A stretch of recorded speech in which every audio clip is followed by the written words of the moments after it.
Greetings and welcome to the Animal Wellness Podcast, the official podcast of Animal Wellness Action. Hi, I'm your host, Joseph Grove.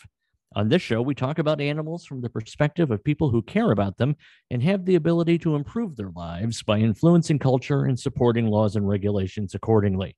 To stay up to date with all of our news and information, subscribe to this podcast, receive our free newsletters, and more, visit animalwellnessaction.org. Before we get into the show, I want to say a couple of things. First, Giving Tuesday. Thank you to everyone listening to this podcast who helped with our Giving Tuesday fundraising.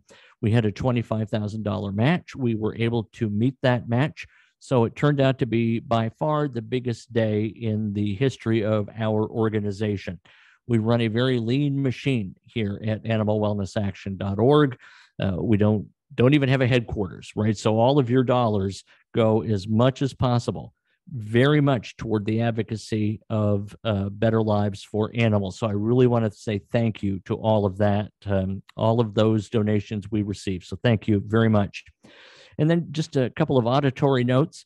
One of our guests, you may hear her bird. What kind of bird is it, Jessica?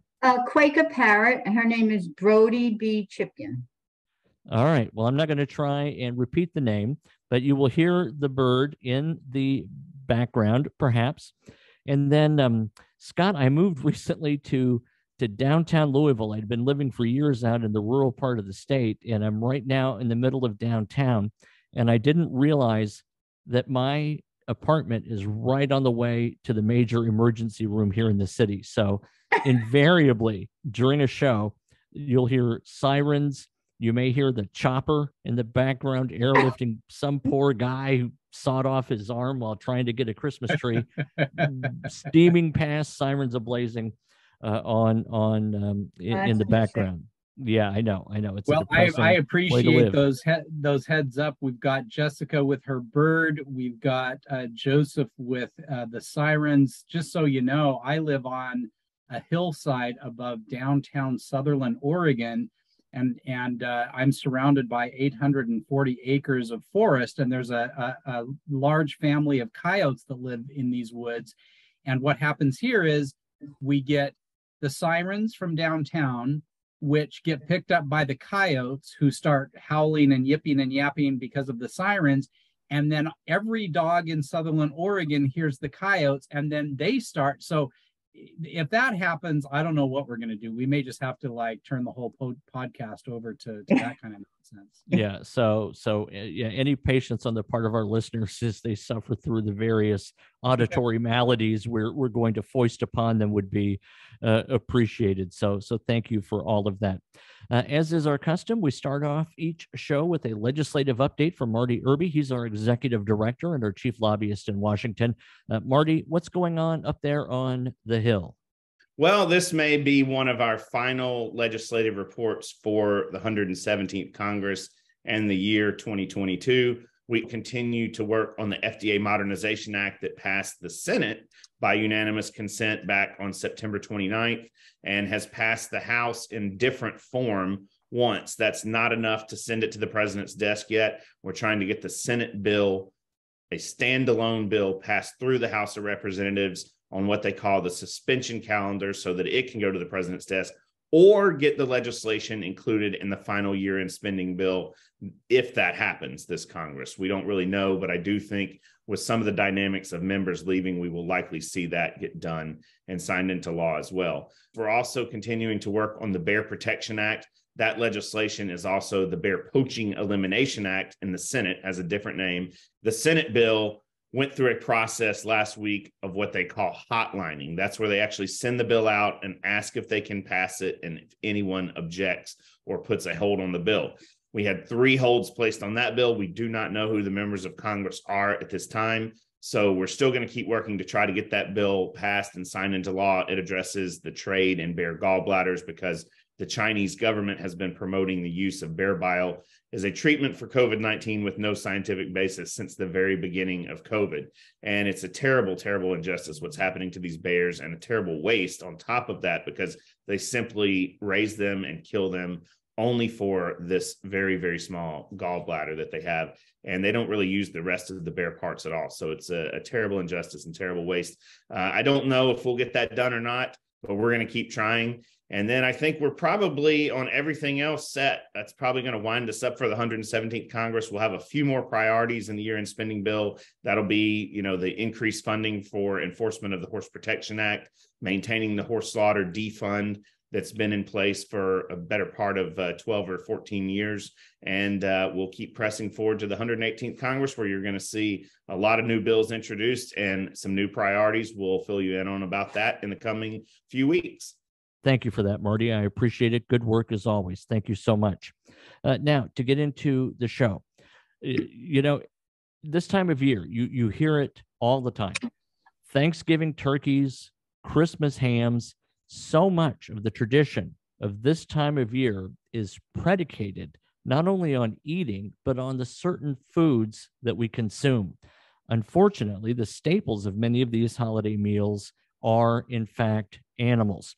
Now, it's easy and, in fact, tempting to imagine that these animals live great, carefree lives, living their best turkeydom, their best pigdom out there, when, in fact, we know, if we allow ourselves to believe it, we can grasp this, that they don't live good lives. And that's the focus of our show today, ending the era of extreme confinement and the horrors upon animals that come with them. And we have two great guests to address that with us.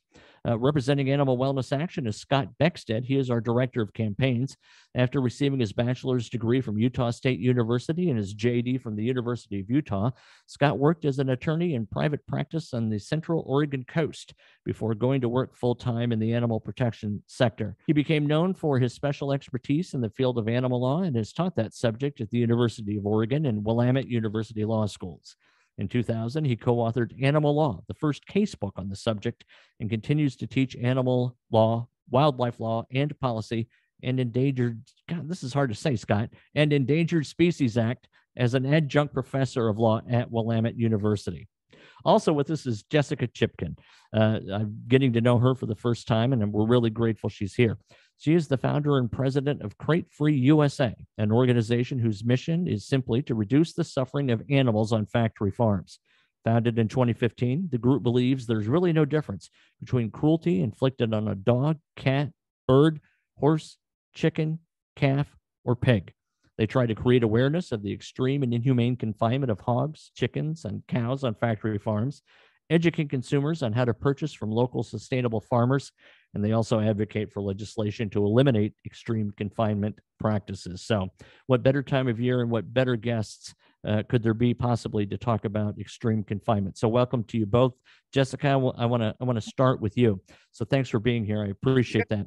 Thank you. Yes. And so, I think people have seen the PETA videos. They may have kind of this amorphic awareness of what the animals go through. What do people not know? It's interesting. I don't think people really know all that much. I think there's an extreme disconnect between what people see in the store, shrink wrapped, and their knowledge of what happens to that animal before it gets to your plate. And I just want to say that was really one of the motivating things that got me the idea to start the organization. Is I had just become aware of things like gestation crates. I was kind of late to the party. That was like 8 years ago. And I was in Walmart, and there was a woman wearing a t-shirt. She worked for a dog rescue. And there was also, I had just learned about an investigation at a Walmart pig supplier about abuses and extreme confinement. And so I'm looking at what she was buying, a piece of pork, and thinking about that, and then looking at her t-shirt, and I'm realizing if she really loves animals, she wouldn't be buying this piece of pork.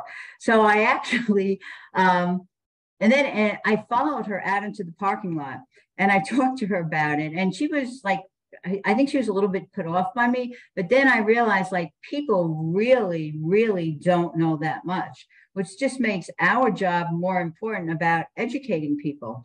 And it goes beyond being vegan or vegetarian. I mean, I happen to be vegan, but I really believe very, very strongly that the drive to make life better for these animals, and there's like close to 2 billion animals on factory farms as of now, that everybody has a role in it. And it shouldn't be thought of something that's like the mission of a vegan organization.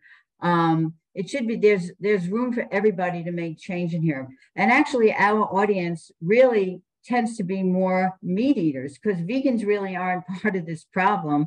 And I really believe that a lot of people aren't planning to give up meat. So it's very important that that's our audience. We have to like educate these people about how animals are raised, how they get in touch with local farmers. Do the labels that they see like animal welfare approved or humane certified, which of those labels really mean? Because there's an awful lot of humane washing going on in the industry right now. So I'm losing track of your original question, but there's a lot. That's okay. I did too. So we're just we're free flow around here. We just do so that. But there's you're touching on a couple of education that needs to be done. Yeah, you're touching on a couple of things that I want to get to, very, very significant ones. I'll tell you what did it for me before I got heavily involved in animal advocacy. Two things in particular. Thumping, where pig farmers take the piglets who don't seem to be commercially viable and thump them to death, which is, I guess, a euphemism for smashing them onto the ground so they don't have to do anything with them. And then maceration, and I think I'm saying that correctly. It is out of some sort of Kafkaesque nightmare what happens to male baby chicks. And you know this as well as I do, right? So yeah, chickens, eggs, great. But the idea that there are people whose only job is to sit there at a conveyor belt and determine a male chick from its female siblings, and then throw that male chick into a grinder where it is ground alive, that for me really said, holy cow, beyond what we might imagine, there is a world of horror there. And that's not really a question, I suppose, just as a way of addressing it for myself, that I don't think people really understand it. Yeah, that I've seen that. I mean, I'm aware of that, and thank God there's technology now. I think I read that it was in France or somewhere in the EU that they could determine the sex while the animal is still in an egg, and then they could just get rid of the egg before the animal's even hatched. So there is that technology now, and I mean that's another great mission to get involved with, is making sure the U.S. picks up on that technology. Yeah, we seem to be a little bit late on that. Before we get into humane washing, which is a fascinating subject because it's confusing as hell to me, what these various labels mean when I'm trying to pick out something that might be cruelty-free at the grocery store. But let's talk about cost. I ask about this in a lot of shows that deal with improving lives for animals. We want them to have one bad day, right? Animal Wellness Action, our founder and president, Wayne Pacelli, has never made giving up meat as a dietary staple a sine qua non for, comportment with our issues. But isn't it the case that if we insist on animals having more space, that they're treated better, doesn't that potentially drive up the cost of meat and make it more difficult for people at the lower end of our economic spectrum to eat? Well, there have been, let's put it this way. I think if you go to a farmer's market and you look at the price of pork or chicken that's raised by local farmers, it is going to be more money. And I think one of the ways to address that, and if you go into the store and you look at the cost of the eggs that are pasture raised and the normal egg, you're going to see a difference. So when that question does come up, and I have a few answers for that. First of all, you don't have to eat meat, animal products every single day. I think that if you look at the overall cost, that in the end will come out equal for you if you reduce your, and this is what I always tell people, reduce your meat intake, reduce your intake of animal products and substitute it with more plant-based or vegetarian, and you'll still get the protein you need, but you'll also be driving down your own costs. So that's part of the solution. The other part of the solution, another part of the solution is that if you talk to farmers that are keeping their animals, like they're adopting group housing methods, that cost you typically is not, I was just talking to an academic about that. That cost is typically not passed on to the retailer. I don't know if the grounding for that, but I just had that conversation with someone. Now the question, another question that I asked myself, if it does cause the cost of the product to go up a little bit, is there some type of, can the retailer absorb that cost in some way too? I mean, a lot of the retailers that we work for are extremely, extremely profitable. Can they take a slight hit if that happens to be true? But other things that I've read, and I read the research, it really doesn't drive up the cost. And I think as more producers adopt some of the newest technology to reduce confinement time, that will be the case, that the cost won't go up. And another thing that I want to say that a lot, and this is something that was an important project for us this year, is that a lot of farmers markets now are accepting, well, in Illinois, we call them link and link match SNAP benefits right now. And in Illinois, for instance, not only do a lot of farmers markets now take link benefits, again, our equivalent of SNAP, they also do link match. So I did the math that if somebody who's on food stamps goes into a farmer's market that accepts this program, that the amount of money that they spend on meat and local produce will easily match what they're going to pay in their local grocery store. So that's another trend that we're seeing too. So I think a combination of things, eating less meat can drive down your own costs. And yeah, I mean, that's really the key. And Gotcha. Really Let's move over then to humane washing, right? So if I go to the grocery store, what labels should I look for if I really want to make a difference with my pocketbook? What labels should you look for? Right. So make a difference. Well, right. So if I want to make sure that I buy animals that have as few bad days as possible, that are raised as humanely as possible, forget organic and all this stuff, because we know that organic doesn't mean anything relative to the animal's well-being. What labels can I look for that help me believe that what I'm eating has lived its best life possible, given the fact that I had it killed and I'm going to eat it anyway? Yeah, animal, and Scott, you might know this too, animal welfare approved, humane certified, not American humane certified, humane certified. There's a list on our website too, if somebody wants to go. I don't have that list in front of me. But I'm the more I read about this, I'm getting more and more skeptical to what this really means. Does it mean that the animals are outside, or does it mean that the animals are inside, but they're not confined? So I'm a healthy skeptic these days of those things too. For instance, I'll give you a good example. Aldi last year and this year has on their chicken a label called One Health Certified. And, it had, tiny writing on it that said like about sustainably raised and things like that. So you really have to be careful. Things like that. Gotcha.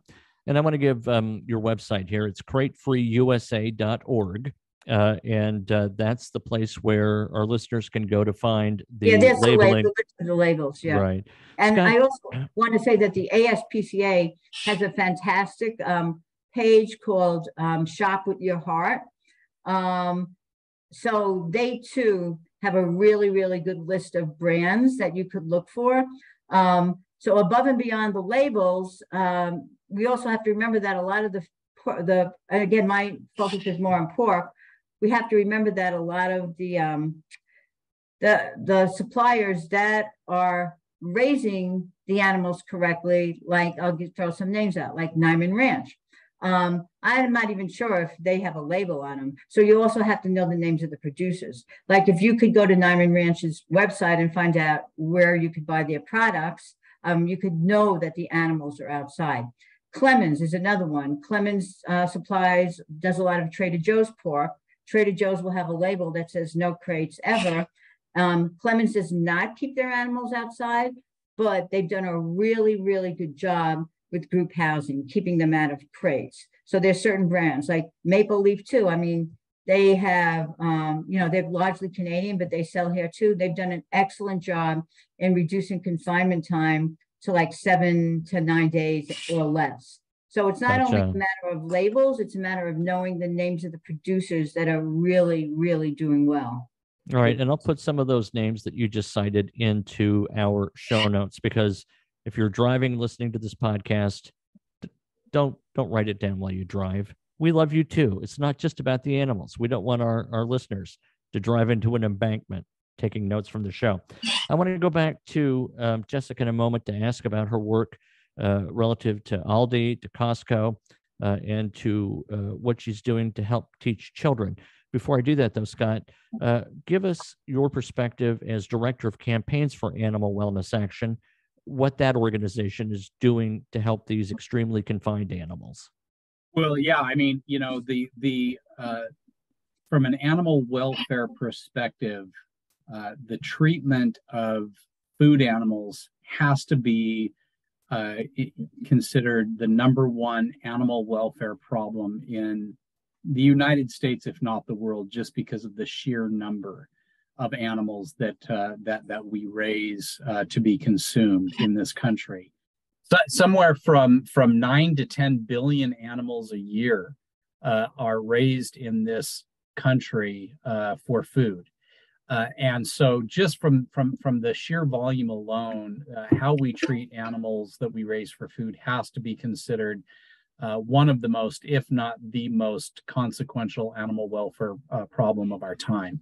And, the vast majority of animals that are slaughtered for food are raised in intensive confinement systems.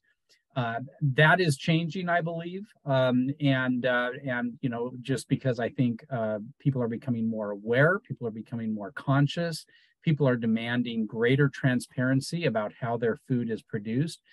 But the work that we do at Animal Wellness Action is political, and so we, for example, have been working on the Pigs in Gestation Stalls, or PIGS Act, in Congress, which is a bill that we have had introduced that would basically ban the use of gestation crates to confine mother pigs. And then, of course, we have been very active in defending Prop 12, which is the ballot measure that was passed overwhelmingly by voters in California that banned the intensive confinement of pigs, chickens, and egg-laying hens, and calves used for veal. And the National Pork Producers Council, as well as the Farm Bureau and other what I call big ag groups, brought a lawsuit to challenge Prop 12. And what they objected to was the provision in Prop 12 that said that out-of-state producers that want to sell their products in California have to raise their animals according to the same standards in Prop 12, even though they are somewhere outside of California. We took a very active role in defending that law. We filed an amicus brief with the Supreme Court, and we are still waiting. There was oral arguments several weeks ago, and we are now waiting for the Supreme Court's ruling. But it's an issue that is an absolute priority for Animal Wellness Action, and something that that we will continue to work on in the future. Not just trying to address the law, but also making sure that we are doing work like supporting the things that Jessica's doing, and making sure people understand that they do have a choice in their food decisions. So Jessica, thank you. And what I like about what we're talking about today and the way we're discussing it is that we do have Animal Wellness Action doing kind of the legislative side. You're putting equal pressure on the consumer side. How is Crate Free USA taking its message to the masses? I know you've got work going on relative to Aldi, to Costco. Tell us about those programs and what you hope will come from them. Yeah, I mean, the first one we did back in 2018 was Trader Joe's. And everyone gets Trader Joe's and Aldi mixed up. They think it's part of the same company. Many, many years ago, I mean, it does have the same parent company, but they're run by two brothers, and there is a total division between the operations, the people. So they're really operate as separate entities. Trader Joe's, we did have relatively good success with. Because of our work, Trader Joe's now has most of its fresh pork coming from a producer that, like I said, does not use gestation crates, but the pigs still aren't outside. But that was a good change, and they're still updating their products. They have a timeline that they appear to be working from. Aldi has been a difficult campaign. We started the campaign 3 years ago, and our goal is to get them to commit to a timeline to end the use of gestation crates in their supply chain. So way back when we first started the campaign, we had an opportunity to meet with Aldi in their headquarters. They weren't happy about the press that the campaign was getting, and it's one of the, I think there's like 360,000 people have signed that petition, and it keeps growing. And Aldi did make a change, I'll put that in air quotes, on its public animal welfare policy page to say, we expect our suppliers to transition from gestation crates to group housing. But that, the key word, of course, is expect. And expectation could go on in perpetuity. And like I always tell people when I speak, every year I tell my family and friends, I expect to lose 20 pounds. And I've been saying that for like 20 years. Actually, this year I did, but it did go on for a very, very long time. So that phrase was very intentional on their part. And since that time, they've been very, very silent. There's been no response from anything that we do. So that it's been a frustrating experience to get Aldi to commit to making this kind of change. Do you have a petition on your website? What can our there's a whole do? page. Yeah, we just did a video. There's on our website, there's a page where it says, I think it says take action, and there's a section for Aldi and Costco and Trader Joe.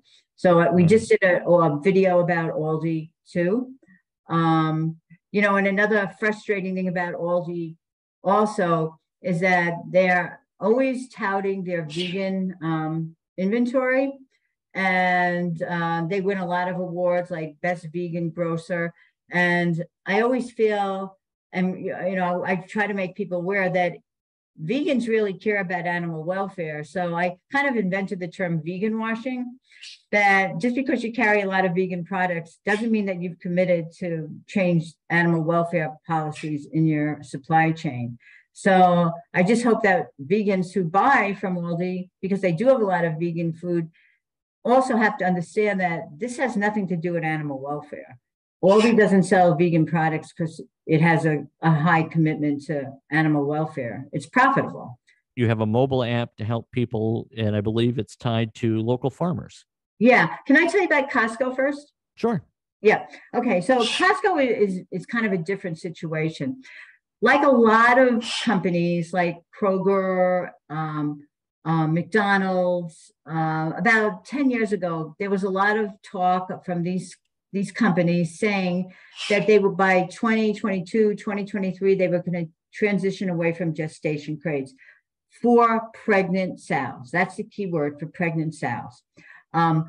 What they didn't include in their statements is that the producers that they buy from, the Smithfields, JBS, et cetera, of the world, they keep pigs in gestation stalls for the first 6 weeks of their pregnancy cycles because they say that's how long they need to determine if they're pregnant. So even these companies that have said by 2022, 2023, will have been totally transitioned to group housing for pregnant sows, they never say that they're kept in crates for the first 6 weeks, which is 1/3 of their pregnancy cycles.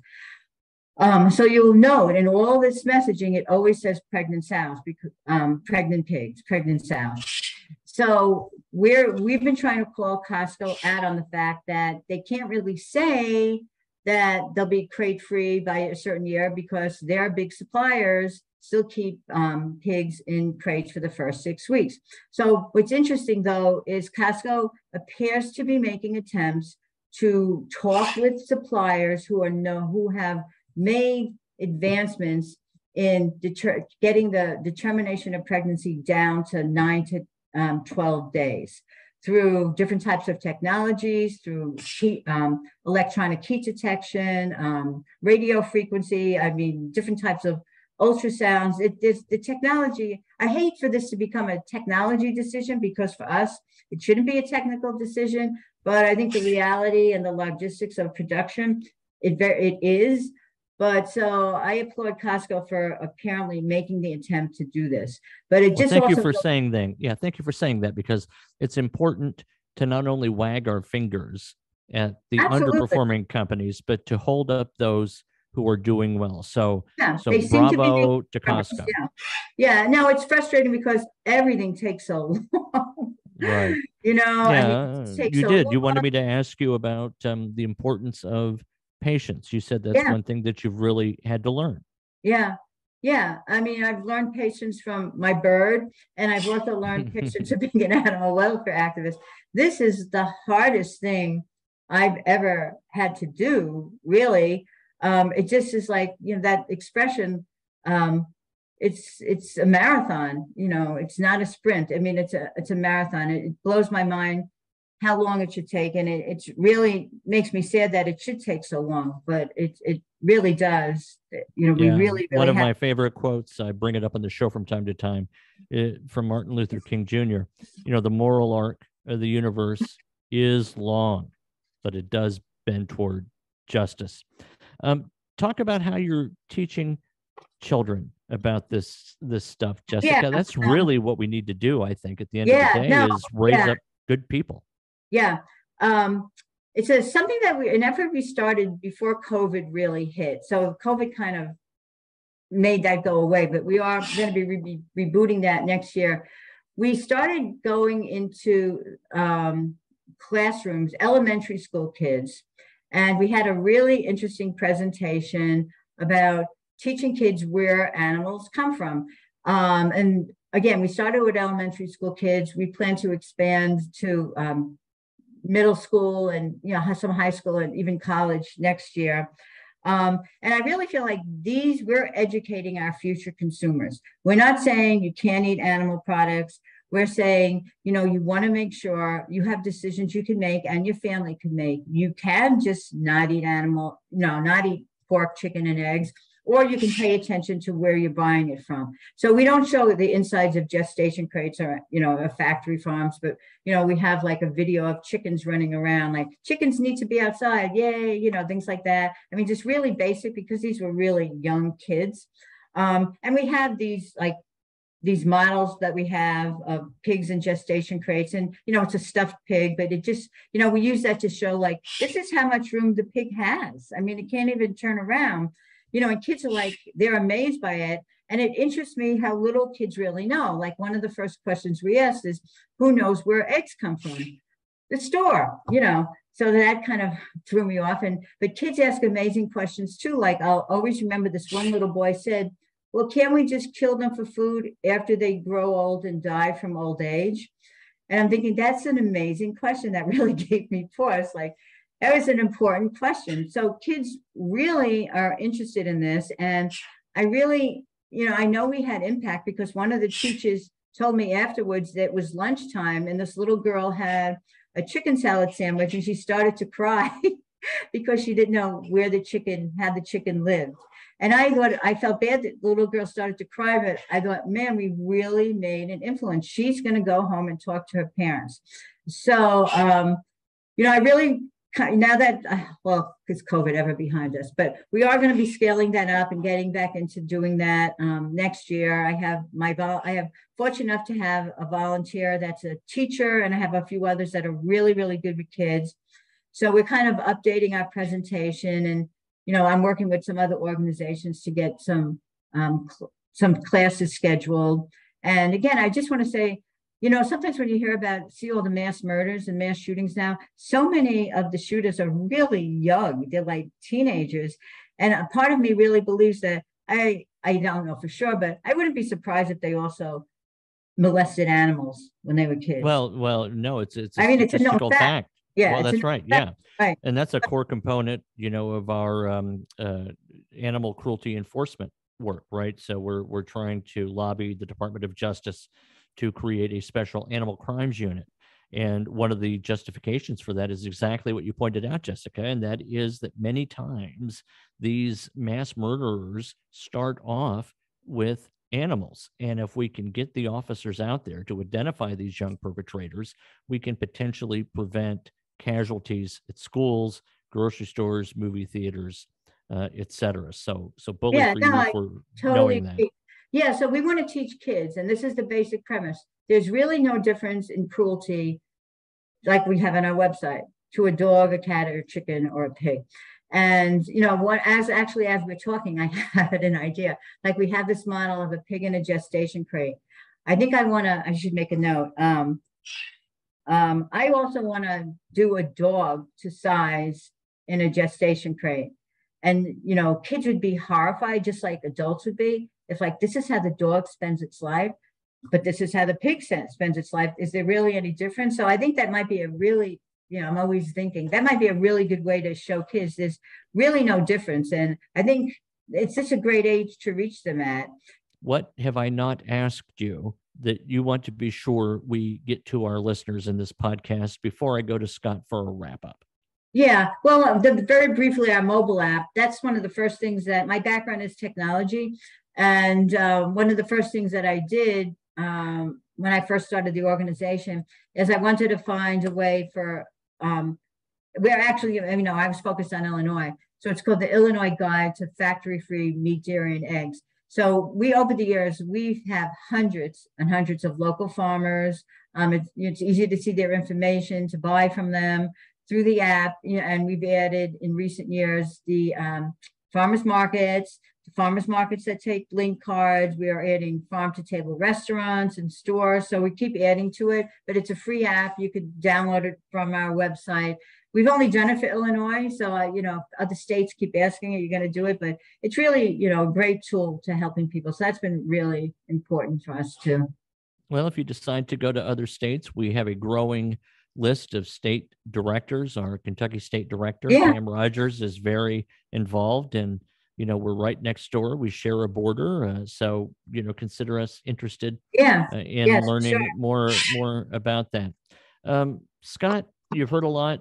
You know a lot about this issue. What would you say to help us wrap up our discussion today on the extreme confinement of animals? Well, thanks, Joseph and Jess. It's been, I always learn something new whenever I talk to you. Thank you. And I love the work you're doing. I teach a class in animal agriculture law, and the study of factory farming is a huge component of that. And I'm surprised that even law students that are in their 20s and 30s are largely unaware of, how the animals we raise for food are treated. But I do believe that education is fundamentally important, and that's why I love teaching that class, and that's why I'm thrilled to hear about Jessica getting into elementary schools.